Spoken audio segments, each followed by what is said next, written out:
Hi friends, என்னடா இது எடுத்த உடனே வெத்தலை வந்து காமிக்கணும்னு பார்க்குறீங்களா? லாஸ்ட்டாக ஒரு வீடியோவில் வந்து எப்போயோ வந்து வெத்தலை பூ வந்து எப்படி இருக்குது, இது என்னன்னு தெரியல, எப்படி இருக்குன்னு தெரியலன்னு காமிச்சிருந்தேன் இல்லையா? அதில் ஒரு சிஸ்டர் வந்து கமெண்ட் பண்ணியிருந்தாங்க. இங்கே வச்சிருக்கிறது வெத்தலை செடியே கிடையாது, இது வந்து திப்பிலி செடி அப்படின்னு சொல்லிட்டு சொல்லியிருந்தாங்க.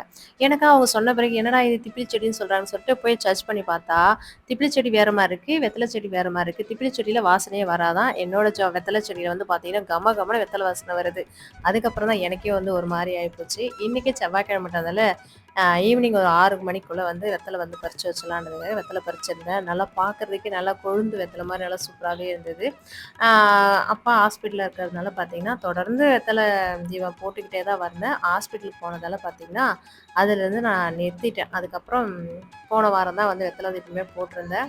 மதியானமே போடலான்னு சொல்லிட்டு காலையிலேயே எல்லா வேலையும் முடிச்சுட்டேன். அதுக்கப்புறம் என்னன்னே தெரியல. மதியானம் வந்து போட முடியல. அதனால நைட்டு 8 டூ 9 தான் வந்து வெற்றிலை தீபம் வந்து போட்டிருந்தேன்.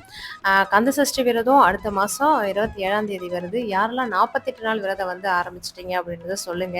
48 நாள் இருக்கணும்லாம் அவசியம் இல்ல. இருக்க முடியறவங்க 48 நாள் இருக்கலாம். இல்லைன்னா வந்து சஷ்டி விரதம் ஆரம்பிக்குதுன்னா, அந்த 7 நாள் விரதம் இருப்பாங்க இல்லையா? அந்த மாரி இருக்கலாம். இல்லைன்னா அந்த 1 நாள் விரதம் இந்த மாரி கூட பார்த்தீங்கன்னா இருக்கலாம். நான் வந்து பார்த்தீங்கன்னா, அன்னைக்கு 1 நாள் தான் விரதம் இருப்பேன். நம்ப உடம்பு எப்படி இருக்கோ அதுக்கு தகுந்த மாரி தான் விரதம் இருக்கணும். ஒரு ஒரு ஒருத்தவங்க பார்த்தீங்கன்னா, 48 நாளுமே ஒரு வேளை சாப்பாடு வந்து விட்டுட்டு மீதி 2 வேளை சாப்பாடு மட்டும் எடுத்துட்டு அந்த மாரி இருப்பாங்க. இன்னும் கடுமையான விரதம் இந்த மிளகு விரதம்லாம் இருப்பாங்க. எல்லாருக்குமே ஏதோ ஒரு விதத்துல வந்து கடன் பிரச்சனையா இருக்கட்டும், வீடு கட்டணும், மனை வாங்கணும் இந்த மாரி ஏதாவது பிரச்சனைகள் கண்டிப்பா இருக்கும். அத நினைச்சு கண்டிப்பா இது நடக்கணும் அப்படின்ட்டு இந்த கந்தசஷ்டி விரதம் இருங்க. கண்டிப்பா வந்து முருகப்பெருமான் வந்து நடத்தி குடுப்பாரு. அதுலயும் இந்த குழந்தை பாக்கியம் வேணுன்றவங்க கண்டிப்பா இதுல வந்து 48 நாள் முடிஞ்ச வரைக்கும் இருங்க. இல்லன்னா வந்து பார்த்தீங்கன்னா, இந்த வாரத்துல 1 வாரம் விரதம் இருப்பாங்க இல்லையா? அந்த மாரி கண்டிப்பா இருங்க. எல்லாருக்குமே கண்டிப்பா குழந்தை பாக்கியம் கிடைக்கணும்னு நானுமே வேண்டிக்கிறேன். அன்னைக்கு வந்து பார்த்தீங்கன்னா, பிரசாதம் எனக்கு டக்குன்னு வந்து எதுவும் இல்லன்றதால எப்பவுமே வந்து ஏதாவது பிரசாதம் இல்லன்னா, டக்குன்னு எனக்கு தோன்றது வந்து பார்த்தீங்கன்னா, பானகம் தான். அதனால அன்னைக்கு பானகம் தான் ரெடி பண்ணி வச்சுட்டு, அன்னைக்கு செவ்வாய்க்கிழமை பூஜை பண்ணியிருந்தேன். யாரெல்லாம் வந்து சஷ்டி விரதம் 48 நாள் இருக்க ஸ்டார்ட் பண்ணியிருக்கீங்க அப்படின்றத கமெண்ட்ல வந்து சொல்லுங்க. இந்த விரதம் இருக்கும் போதெல்லாம் 48 நாளா இருக்கட்டும், இல்லைன்னா 7 நாள் விரதம் இருக்க போறீங்கன்னா, அப்பலாம் வந்து முழு மனசோட அவர நினைச்சு கண்டிப்பா வந்து விரதம் இருங்க.